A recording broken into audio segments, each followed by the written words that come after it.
So next, I'm very excited to announce Bikram, who'll be speaking. Now, Bikram is one of our amazing Lean in Higher Education Asia Pacific Steering Committee members. I think you're the secretary, Bikram, which is very exciting.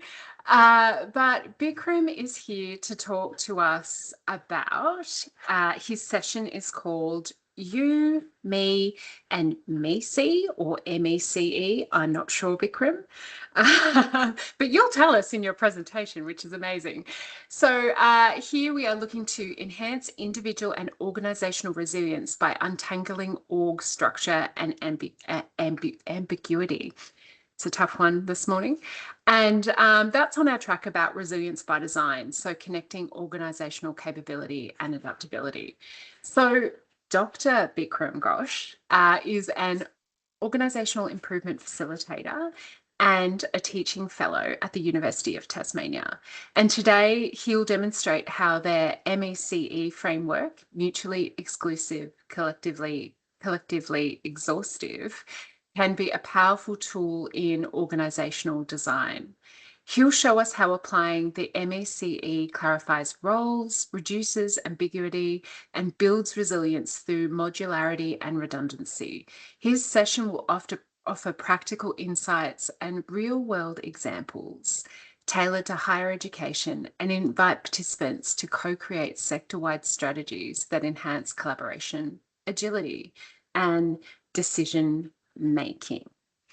And I just found out the other day as well, Bikram is a part-time combat athlete. So you might have some questions about that too at the end of the session. But without further ado, Bikram, over to you. Thanks, I think, Kate. Cool. Yeah, that's a bit of a mouthful, that title, so I continuously improved it, as you'll see, but thank you for the introduction. And hello, everyone. Thanks for joining us. It's really exciting to be here. We're all clearly mad keen for Lean, especially those folks who were staying up overnight. I don't know how you do it. Especially after that brilliant keynote, I think there's a lot of energy and a lot of focus that I take from what Rufus just shared. I particularly loved his comment about the danger of accreting all the time, which I think speaks strongly to what I'm looking to share with you. So I'm Bikram. Thank you, Kate. And I'm joining you from Lutruwita in Tasmania. I'll be talking to you about designing for resilience through radical clarity. Now, I work at the University of Tasmania, where besides being lucky enough to hear from Rufus every once in a while, I'm also lucky enough to look out on a view like this across the Northeast River from where I work, even on a dreary morning like this. So the Northeast River, or Lakakeller in the language of the Palawa, traditional owners and custodians of Lutruwita, it's a real privilege to walk on country like this, which has been stewarded by the Palawa for over 40,000 years. It's particularly special for people like me, who've adopted a new part of the world as their home, to be able to share in and learn from the richness of such a long-lived culture, which, like many First Nations cultures around the world, has persevered through a past of dispossession, depredation, and other adversities. A culture that continues to educate and enhance our shared present thanks to the efforts of so many. Today, I'm going to share some thoughts on how different roles can fit together in a synergistic whole for collective and individual benefit. And I can't help but point out that that's a perspective that's been key to First Nations knowledge traditions around the world for millennia. So I'd like to take this opportunity to pay my respects to First Nations peoples everywhere. And I invite you to join me in honoring those who have fallen and celebrating those who are with us today. I said that I was going to talk to you about MECE, or MECE if you prefer that pronunciation, like the person who coined the term, Barbara Minto. Some of you might already be familiar with what MECE stands for, and Kate, you introduced that. So for those who aren't, though, once again, it's mutually exclusive and collectively exhaustive. We'll discuss that in more detail in a few minutes. Through this presentation, I wanted to cover the negative impacts of ambiguity for people in organizations, how we can use MECE to clarify what different roles do and how they work together. And for those of you who know me, you won't be surprised by this, but we'll also look at how we bend those MECE rules to retain the benefits and enhance responsiveness. And we'll use that to design in resilience as a capability. Now, I'd love to have some room for discussions, so I'm going to try and stick to the key ideas so we can stay on time and leave some opportunity to hash these things out and maybe explore some questions. So first, though, real question. So if you can take a second, how often do you find yourself thinking, hang on, who's actually responsible for this in the work that you do? There's a link in the chat that I dropped, or you can scan the code if you want, whatever's easiest. This is a core assumption of today's talk, so I'm really looking to figure out whether I'm speaking to the right purpose.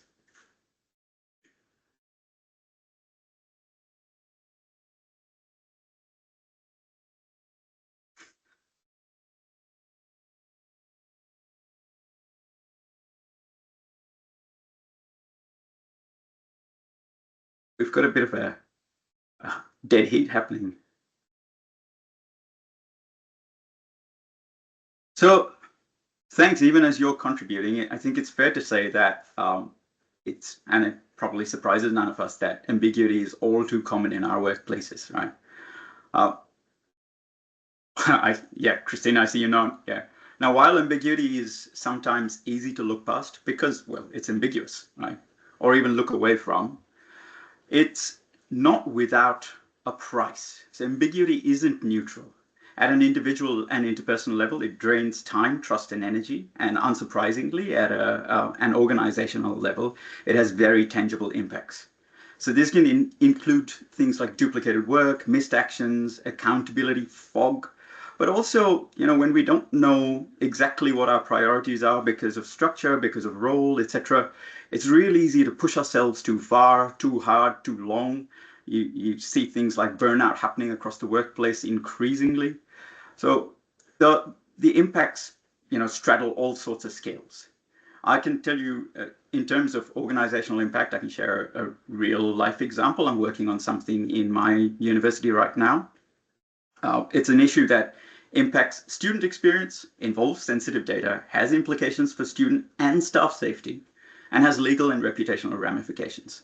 We've been wanting to solve it since 2020, but no one's sure who owns the issue, so no one's confident about making decisions. And so we're here 5 years later and still trying to solve it. So the question is, why do we have this confusion? If we know clarity drives confidence, if we intuitively understand that, why do our structures so often produce confusion? Now, because at least my take on it is that structure is in many organizations and in universities in particular, less of a result of intentional design and more often a consequence of emerging requirements. Here's a job that needs to be done. Let's get someone in to do it, right? Oh, we need more of that job to be done. We just get another person in to do it, or whatever it is, right? And if structure is ambiguous, it follows that accountability, responsibility, functional focus, all the things that keep us going in the direction that we need to, all follow that ambiguous lead. Now, Rufus spoke about challenging the fundamental assumptions in his keynote, and few things are as fundamental to organizations as structure. So that's what I'm hoping to explore and challenge with you. We desperately need consistent frameworks that make clarity normal, right? Not something that requires extra effort, extra energy every single time. We need clarity. And that's where, well, enter MECE. I should have some theme music for that sort of thing. So the simplest way for me to understand MECE is that each element we consider is unique, right? That's the mutually exclusive bit. And that all those elements together mean that nothing is left out in our consideration of a particular problem, whatever we're trying to explore, particular concept. So it was originally used for organizing information and communication. So I mentioned Barbara Minto. She used to work at McKinsey when she did this, but thanks to her work, this sort of framework is commonly used to solve problems, particularly in a strategic context, right? Breaking problems down and then developing solutions for those discrete aspects. For example, at a very high level at a university, we could be looking at a new degree program strategy. So we use a framework like this to divide the feasibility analysis into non-overlapping factors like market demand, internal capability, financial viability, regulatory framework, those sorts of things. Now, hopefully that makes it really clear that MECE is a way to avoid both overlap and omission. But while this is a great way to analyze thinking, organize information, what if we used MECE in a more creative context, where we're designing for better from the get-go? So that leads us then to seeking, especially in an organizational structure context, which I'm looking to focus on today, the idea of having distinct roles, but united by a common goal. Right? Hopefully, for anyone who's watched any sort of competitive sport or talked to someone who loves it, this sort of layout of a football field or a soccer field isn't unusual for you. Now, here are a team of 11 soccer players. Right? Now, even though they're all united by that one common goal, win the game, right? They've all got different roles on the field. You've got goalkeeper, defense, midfield, offense, and even within those groups or functions, each of the individual players has distinct responsibilities, right? You've got a fullback who acts like a bit of an anchor for the defense, and a sweeper, for instance, who act as contingent support, and all the other positions that I don't remember because I'm not a huge football fan. But, it works, right? Everyone's working together, everyone's contributing in a certain context or capability. Now, the point I'd like to highlight here is that clear roles is not the same as pigeonholes. Right? Though, unfortunately, this is sometimes how structural clarity is misinterpreted in some organizations, particularly in universities. Right? Structural clarity shouldn't make us rigid. What it should do is make us responsive. Having a specific responsibility shouldn't mean that when a critical need arises that matches our capability, we should not, or sometimes should not be allowed to, step up and contribute differently. Now, continuing this example I have on the screen for you, a goalkeeper scoring a goal is rare, but a very real example of this principle in practice on the sports field. And I'd argue that universities should be no different. But we can only do that when we first have clarity on who does what and why. Yeah. Once we have clarity on all the distinct but mutually exclusive functions or contributions that are necessary for a particular purpose or outcome, right, we can then seek to bring these functions together to overlap strategically, or these roles together to overlap strategically, right? So an intentional and strategic design to allow some overlap or planned redundancy for the functions or areas that matter most. These are the capabilities that I'd say are necessary to to ensure that critical value can continue to be delivered. Now, what do I mean by planned redundancy? I'm talking about that intentional overlapping of roles or systems or really any sort of capability or function so that we've got continuity through disruption. So, for instance, take co-ownership of a critical process. But importantly, I want to highlight, I'm not advocating for a one-to-one duplication. There's no point if Kate, you and I are doing exactly the same thing all the time, even when there's no external pressure on it. So from a resilience perspective, this planned redundancy ensures organizational sustainability during adversity, enabling the organization to continue delivering on core value with minimal disruption. So this strategic compromise, a deliberate bending of MECE rules to promote resilience, is also importantly built on a foundation of, I'd go so far as to say, radical clarity. But this works in the opposite direction too. With extreme clarity on what we need for critical functions to continue, we also have clarity on choices of what we can modify or stop without interrupting that core purpose. Will it suck? Probably. Right? Will it destroy the organization? Not if we design it right. Okay. This is, there are lots of ways we can parse that and apply it to examples. But if you consider something, well, perhaps a little bit left field in this conversation, but hopefully something we're very familiar with, the human body and what it does during adversity.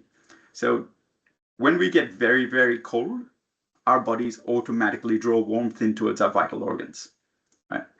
And if it gets really cold, we shiver. So this is our bodies trying to keep everything critical warm and cool. Everything critical working. Now, in contrast, if we were to try and keep everything, like every part of our body, warm and working in that extreme cold environment, it's like trying to treat every organizational function as equally critical during adversity. It's the same sort of thing. And the consequences are just as disastrous in most instances. Right? So this idea of strategic modularity lets us choose how we can apply this mostly MECE approach at every scale. Well, strategic modularity and redundancy, right? So we could apply this at an institutional scale. What are the things that we do as an institution? How do they break down as a portfolio? So all the teams that make up the portfolio, as well as how those portfolios function within the broader purpose of the organization. But I'm also, I guess for me, what's really important, at least in this conversation today, is highlighting how we can use this at an individual level. Because how we enable each individual to contribute to collective purpose and to their own purpose, I think is foundational to resilience at both individual and organizational levels. So everybody gains if we do this right. So we're talking about, what perhaps an individual brings to the table beyond their formal role description, beyond what we know about them through an interview, beyond what we think they're doing to what they've picked up along the way or what they're interested in. That, as you can imagine, you should open up a pathway as much for organizations to get so much greater collective value from the people who make those organizations up, as well as set individuals within those organizations up with a pathway to their own success in the contributions that they make. Of course, trying to do this, like everything, there's a tension that we need to negotiate, right? We've got, on one hand, we've got like clarity of role and expectations and clarity of performance and the way we measure it.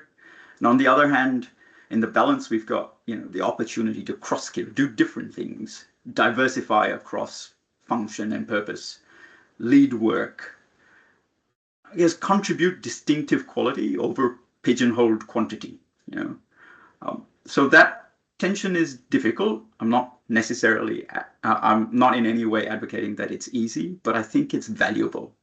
I think most valuable things come with a level of complexity and challenge to them anyway.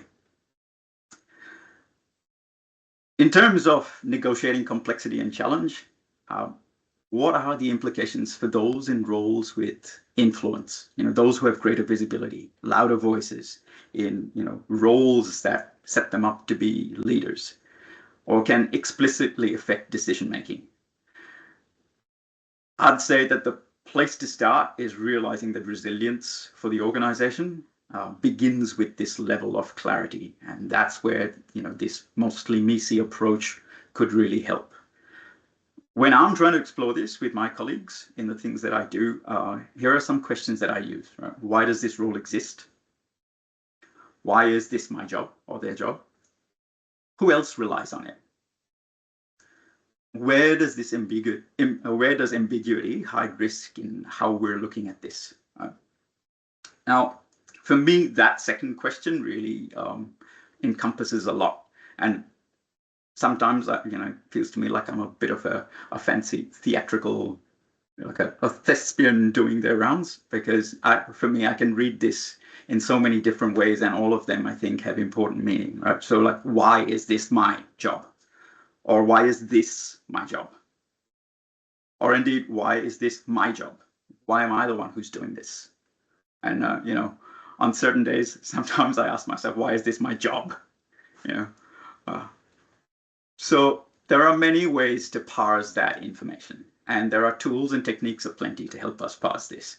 So some really common ones for us in this community, I imagine, are things like a RASCI or a CEPOC, journey maps, Hoshin-Kanri matrix, if you're into that sort of thing. So there's so many ways to do this, so many techniques. None of them are necessarily better or worse, except in a particular context. Or what they are is a pathway to doing this consistently and clearly so that we can help ourselves and help each other. Resilience doesn't come from doing more, right? It comes from designing with clarity and intention. At least that's my contention to you, and I'm happy for you to challenge it. Right? That's why it got me thinking about MECE and how we can apply this to the way we design organizations and how we work together. In doing so, because there are a few ideas I try and keep in mind to anchor me. One, nothing is trivial. I was just facilitating a workshop where one of the participants described her work as, I just do X. Rather wonderfully for all of us, everyone else in the room jumped in, right, to point out, no, you actually do this too, and that too, all the many little but really critical things that she did to enable everyone else's work. Right, these little bits, the just this or just that we tend to gloss over, add up quickly. And we must make everything visible or we can't make decisions about them. Right? And then when we're in this, when we are in terms of adversity, I suspect this translates to an individual level as well, but at an organizational scale, when we are in times of adversity, it becomes really hard to choose what to stop and what to start. I've been in so many meetings, including, when Rufus was challenging some of our leadership to name up the things we're going to stop doing. And it's really hard, right? Because we haven't had a chance to think about it before. We haven't had a chance to work out what's critical, what's not, what's critical and what's value add, right? So when we're at this point where we're cognitively loaded with the challenge of whatever the adversity is, it's really hard to make that decision. And indeed to decide what to keep as well. Instead, we're faced with this sort of monolith of complexity. Right? So always for me is, this principle of how you eat the elephant, and this is one of those ways I find that works really well for us. Right? The other thought for me that anchors me is value over volume, right? Focusing on the contextual value we each bring to something, where each action, each function, each role fits into this greater picture and purpose. I advocate that, the low value, high volume stuff, that's the stuff we should seek to mechanize or perhaps even eliminate, especially when we're challenged for capacity or capability for that matter. Right? Last, the idea that we are better together. And this network, John, Steve, Mel, you were talking about this at the introduction as well, this lovely feeling of being connected. But when we're connected, we are connected for a purpose, and in contributing to that purpose, we're all doing different things. So that idea of a champion team versus a team of champions sometimes comes to mind. So with each function or action or role fitting in intentionally and not by default. So I'm looking forward to your questions and insights. I'm going to stop here, but I'd like to leave you as I stop with a question of my own. With MECE in mind, or at least this mostly MECE idea, what one change would make your current structure more resilient? So that's me. Depending on how much time, I'd love to talk, but just in case we run out as we're going, please feel free to reach out. For those of you who know me, I'm a huge nerd about these things. I would love to talk some more. But yeah, that's me. Bikram, thank you. What really resonated for me is just how MECE is so closely tied to continuous improvement, ultimately, in the sense of and especially in regards to organizational structure, that's not your job title, you can't do it kind of thing. Whereas something like continuous improvement, there's an expectation, well, a hope that everyone will be able to engage in that continuous improvement piece, but yet it doesn't have to be in your title to do that. And that's certainly something we work for at our organisation to get that working. But Bikram, we do have 2 questions. So Kim Marie has said, it's so interesting and so well presented. I can picture trying to do this and convince others to do this as well at the beginning of designing a project or a team, but also imagine that it might become even more apparent when we get stuck. Do you have any advice about timing with this, Bikram? Is it possible to retrofit roles after projects have started? Oh, those are great questions. Thanks, Kim. Um, you know, the question about timing is something that I often wrestle with. But for me, this set of ideas, I think, is closely linked to capability and purpose, right? Or capability and need. And I think those things are dynamic and constantly evolving, right? I'd go so far as to say between kicking off today and now, we've already come across some ideas that have shifted our thinking just a little bit, if not a lot. So what I would suggest that the work in understanding by applying this sort of MECE, mostly MECE type framework, is probably something we could engage in all the time, but it does need a little bit of front loading, I think, to set us up. For those of you who might be familiar, I borrowed this really handy matrix from Professor Eric Olson, who runs, is it West Coast Lean in the North Americas, and so he uses it to build agility within his student teacher or teaching assistant teams, if I remember correctly. So we've been playing with that within our own team as well, trying to track where we have capability and what sort of capability we have. So it's really very basic, but we kind of go, don't know anything, know a little bit, can do it myself, can teach someone else, that sort of thing. I'm just using that as an example to illustrate that I don't believe that it needs to be complicated, but it needs to have some time, right, to start that off. And then you can keep updating those sorts of things.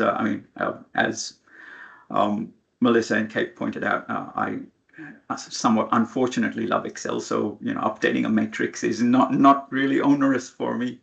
But updating any sort of knowledge base, however you choose to capture and keep that information so that you can access it as needs change. So as the project changes and requirements shift within our team, who has that? Oh, we need someone to do strategic communication with government, which wasn't a part of this piece before. Who's done it before? Who's done something similar? It's having that to draw on, I think, makes this a lot easier to do. Does that answer what you were after, Kim? And please feel free to come off mute if you prefer. Cool. And we'll also take silence as agreement. Beautiful. Mark died. Yep. We feel your technical difficulties today. Bikram, I've also got a question here from Chris, also on the Lean HE Asia Pacific Committee. Shout out, Chris. I often tell people that rules drive behaviour much more than structure does. Leadership actions and organisational practices will trump org design. How does that sit with MECE? Oh, I could not disagree with you at all there, Chris. I absolutely agree that behavior and culture drive how and what we do within organizations, or even within communities, right? Communities are informal organizations of a sort. So this is part of where I think, while I've focused on org design as a bit of a tangible application of this thinking, it's the thinking, I believe, that matters. And that thinking requires some informational clarity. So the effort that goes into identifying all the discrete elements. I mean, we'd do this if we were developing strategy, right? So why wouldn't we do this if we're trying to then determine purpose and function and how those two things meet? So if we've got process, or if we're connecting people to purpose with process, then what are the aspects of process? What are the tasks within the process that we need to do? Right. So it's not always about org design, but of course those tasks, like you were saying earlier, Kate, speak to how our roles are assigned, how our responsibilities are delegated, and sometimes can act as much as barriers as enablers. So I think they work hand in hand. Chris, is my short but perhaps not terribly, a slightly non-committal answer. Thanks, Bikram. Chris, you're welcome to pipe in if there's anything else you wanted to add. But yeah, for me, ultimately, culture is just that unstoppable force that regardless of the frameworks that you put in or the org structure that you create, culture will undermine it every time, especially when it's not as great as maybe you would hope it to be. Sorry, did I interrupt you, Kate? No, not at all. So that's interesting, right? So I often have this conversation. Our chief people officer loves, telling me that culture eats strategy for breakfast. My contention is that, I think this is a bit of a dynamic circle kind of thing, right? Because while I absolutely agree with what you're saying and what Chris was saying, culture is determined and constructed around the visible or tangible artifacts that we use to represent culture, right? So behavior is one of those. You see how people behave and that becomes culture regardless of what they say. So in a sense, org structure, and I'm not talking about formality here, right? But how we kind of behave in terms of how we work together, how we assign responsibilities, shoulder responsibilities, how we step up, how we encourage people to step up. All of those things are visible artifacts that build a culture. Otherwise, I think it's a little bit unfair when we go, oh, you in nominal leadership role, which is a little bit problematic anyway, but it's your responsibility to set culture. And until then, we just wait, so yeah. Thanks, Bikram. Very interesting talk, Chris here. I agree with you. I guess I was more thinking, and maybe I misunderstood when you were talking about structural modularity as something that individuals could do, and I was thinking, okay, so I think what individuals do sometimes is they just adapt and make do with whatever the design is because they're driven by the environmental behaviors. And so that's maybe more the question I was asking. You can have an elegant design, but if you've got leadership behaviors or organizational practices that drive different behavior, that's what will happen. I agree, and that's why I've kind of said, Chris, that they go hand in hand, because we could have a design on paper and it's beautiful, but if the real design of an organization, as determined by the culture of the people who are setting that culture, is different, then we're going to... how many times have you, anyone here, right? You need to solve a problem. You might have a formal pathway, like we use a service token, right, or log a ticket. But how many times do you pick up a phone or get on Teams or Zoom or whatever it is and contact the person you've always worked with? So you've broken organizational structure, but you've also built organizational structure. One is informal, one is formal, but one speaks to purpose and capability. Great, thanks. That makes sense. I was thinking of structure in a different way, but I get it now. Thanks. I think that's reasonable that you were thinking about it differently, but thank you for the question. It gives me the opportunity to clarify. Thanks. And Bikram, are we talking about what Rufus said in terms of the circular economy? Like one feeds into the other and it just continues to loop around? Is this? Yeah. I would say that all continuous improvement, well, that's the continuous and continuous improvement, right? At least for me. Perpetual right? loop, So it's always iterative. So if I'm not saying that this is going to solve everything. We're not going to cure, solve world hunger with MECE. But if we could, it'd be good. Yeah, but finding a logical way to break down what is essentially a really complex environment where we need to make some hard decisions with not a lot of information, not a lot of time. Every time we make a decision, it helps inform that structural way of seeing things. And every time we refine the structural way of seeing things, I believe it helps us make better decisions. Great. Thanks, Bikram. Melissa has a question here.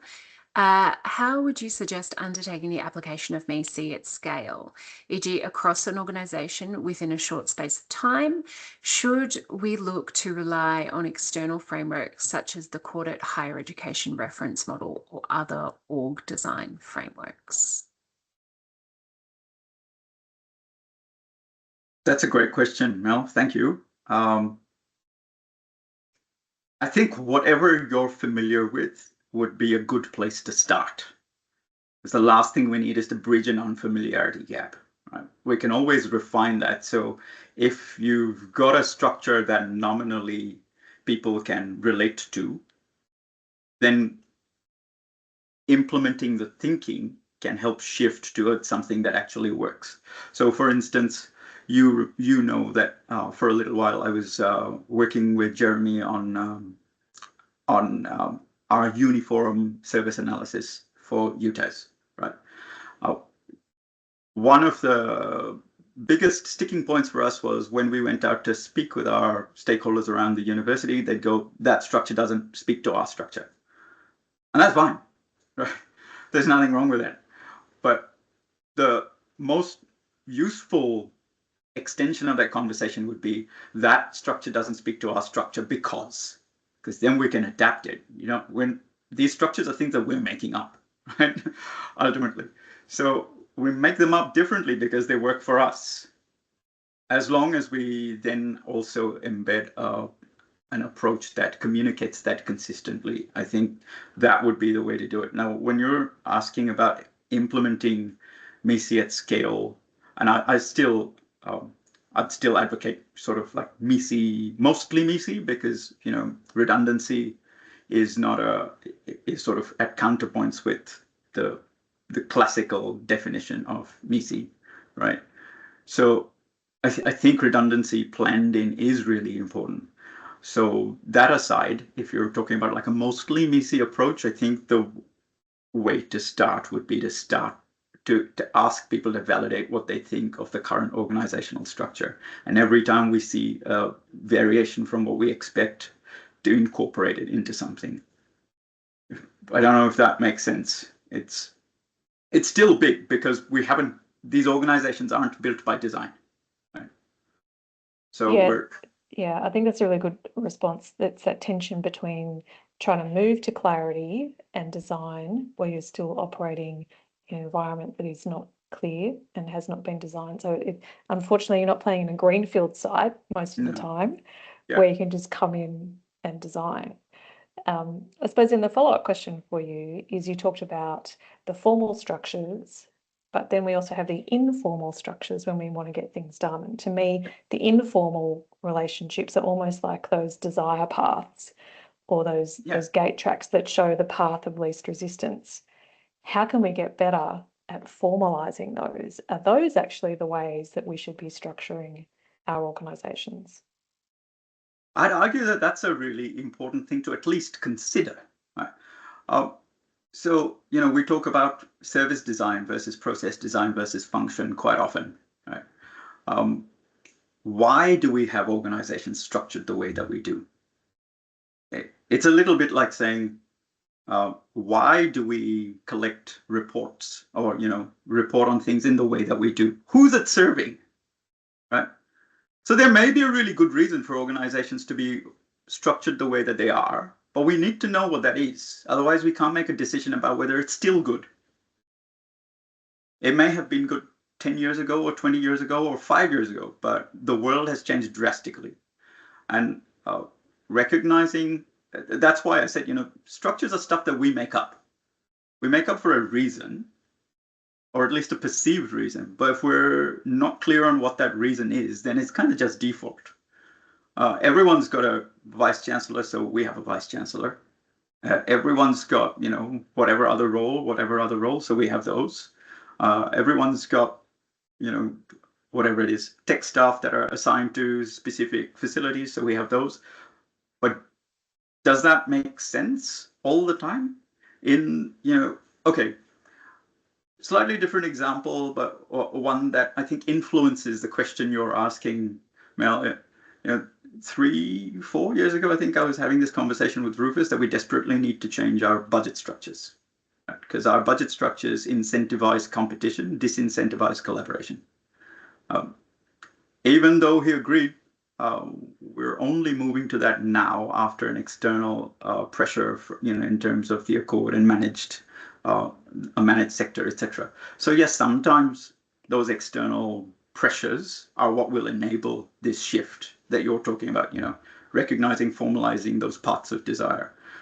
But it's important to understand the effect that a default setup is having on our ability to function effectively.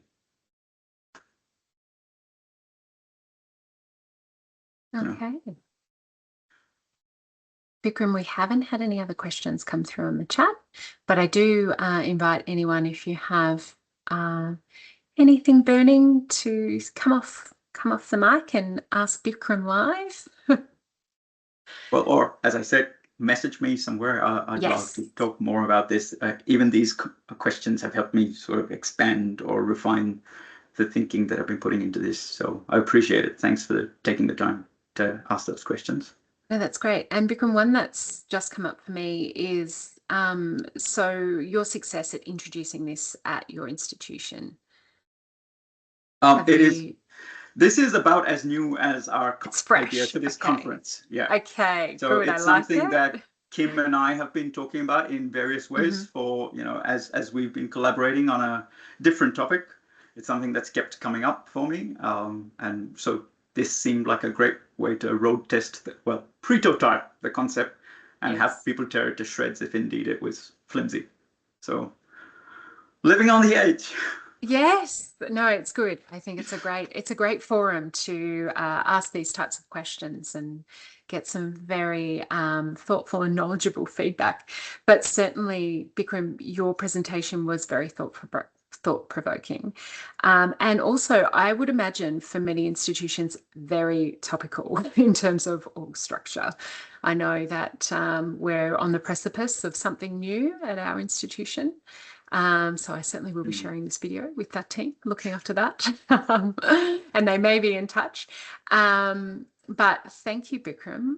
You always inspire and make my brain hurt a little bit, which is wonderful, and not hard to do either.